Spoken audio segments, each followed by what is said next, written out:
কোন জায়গা থেকে আসছেন, আপনার হোম ডিস্ট্রিক্ট কি, কোথায়? আমি ব্যারিস্টার তাসনিম রকিব। আমি আমি বারেট ল করে এসেছি 2013-তে, লোয়ার কোর্টে এনরোল হয়েছি 2014-তে, হাইকোর্টে এনরোল হয়েছি 2019-এ। আমার হোম ডিস্ট্রিক্ট হচ্ছে জামালপুর, আর আমার বাসায় থাকি হচ্ছে বেলি রোড সিদ্ধেশ্বরীতে, আর আমার চেম্বারের অ্যাড্রেস হচ্ছে শান্তিনগরে। আপনার কাছে আমরা একটু জানতে চাই যে এই সিভিল শেখার উদ্দেশ্য কি, আপনি কেন শিখতে চান?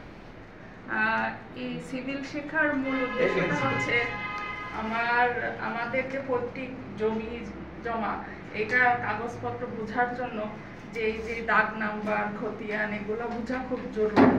এটার মূল উদ্দেশ্য হচ্ছে আমার শেখা, ক্লাস প্র্যাকটিসেও আমার এটা জরুরি দরকার। দেখেন এটা কিন্তু আমাদের কোনো লেখাপড়ার পার্টিকুলারের সাথে না। একজন যদি কেউ বলে যে উনি ব্যারিস্টার হয়েছে, উনি কেন পারে না, কারণ আমাদের টোটাল সাবজেক্টের মধ্যে এটা ছিল না।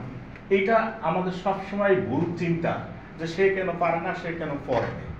এটা ভুল চিন্তা না, আমাদের সাবজেক্টের মধ্যে ছিল না। কেন ছিল না? যারা এই সাবজেক্টের সিলেবাস তৈরি করছে তাদের জবাব দিয়ে দেওয়া উচিত। এটা আমাদের একটা গুরুত্বপূর্ণ বিষয়, তারপর সিলেবাসে ছিল না। ভাই পরিচয়টা একটু জানবো। আসসালামু আলাইকুম, আমার নাম ব্যারিস্টার সলিমুল্লাহ, ঢাকা বারের একজন সদস্য। আমি এনরোল হচ্ছি 2021-এ, 2023-এ আমি বাংলাদেশ সুপ্রিম কোর্টের একজন লয়ার।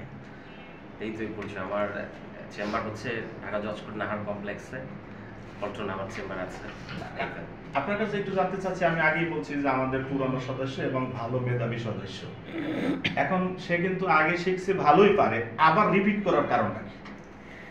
রিপিট করার কারণ হচ্ছে, আপনারা আমাদের উপর কোর্স প্ল্যানটা যদি দেখেন, কোর্স প্ল্যানে আমাদের প্রত্যেকটা টপিকস হচ্ছে খুব বেশি প্র্যাকটিক্যাল। আমরা যারা যেটা বলেছে আমাদের টিচার, যে আমাদের একাডেমিক যে কারিকুলাম, আমি একটা ব্রিটিশ ল পড়েছি, সাথে সাথে বাংলাদেশি একটা অনার্স করেছি। ব্রিটিশ ল পড়লে তো আপনার এটা জানার কোনো অপশনসই নেই। আপনার পেপারসগুলো চেনা, জায়গাগুলো কীভাবে মাপতে হয়, এগুলো লতে কীভাবে ইমপ্লিমেন্ট করতে হয়। বাংলাদেশি লতে যেটা আমরা সিভিলে শুধু একটা সাবজেক্ট পড়েছি, সেটা হচ্ছে ল্যান্ড ল।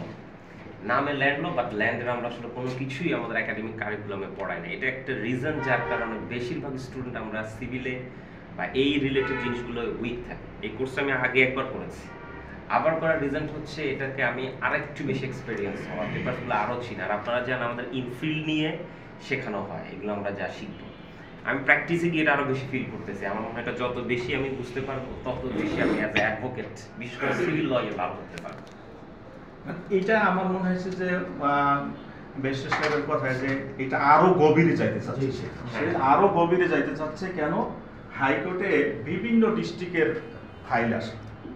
ধরেন আপনি সিভিল আপিল, সিভিল রিভিশন দুইটাই করবেন, কিন্তু আপনি যদি বিভিন্ন ডিস্ট্রিক্টের পর্সা নকশা, বিভিন্ন ডিস্ট্রিক্টের জমির ভাষা না বুঝেন, যেমন ধরেন আমাদের ঢাকাতে বলে 1 বিঘা, কোন দেশে বলে 1 পাখি, সেম।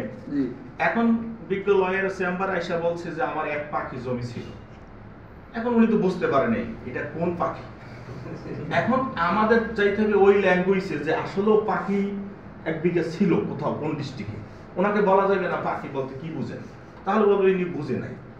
এই কারণে কিন্তু সে রিসার্চ করা শুরু করছে যে না, আমাকে আরো যাইতে হবে। আমি যদি বড় বড় ফাইল ডিল করি, একজন ব্যারিস্টার নিশ্চয়ই বড় বড় আপিল মামলা ডিল করবে, রিভিশন মামলা ডিল করবে, অর্পিত সম্পত্তি নিয়ে রিট ডিল করবে, এটাই স্বাভাবিক। তা ডিল করতে হলে যেহেতু আমাদের এই সাবজেক্টটা ছিল না, গত 3 মাসে ভালো বুঝছে, আরো দরকার। এরপর আমরা ফিল্ডেও চেষ্টা করছিলাম যে জমি মাপের মেজারমেন্টগুলো ফিল্ডে নিয়ে দেখার জন্য, সেটা আরো পরবর্তীতে আমরা আরো চেষ্টা করবো। ভাই পরিচয়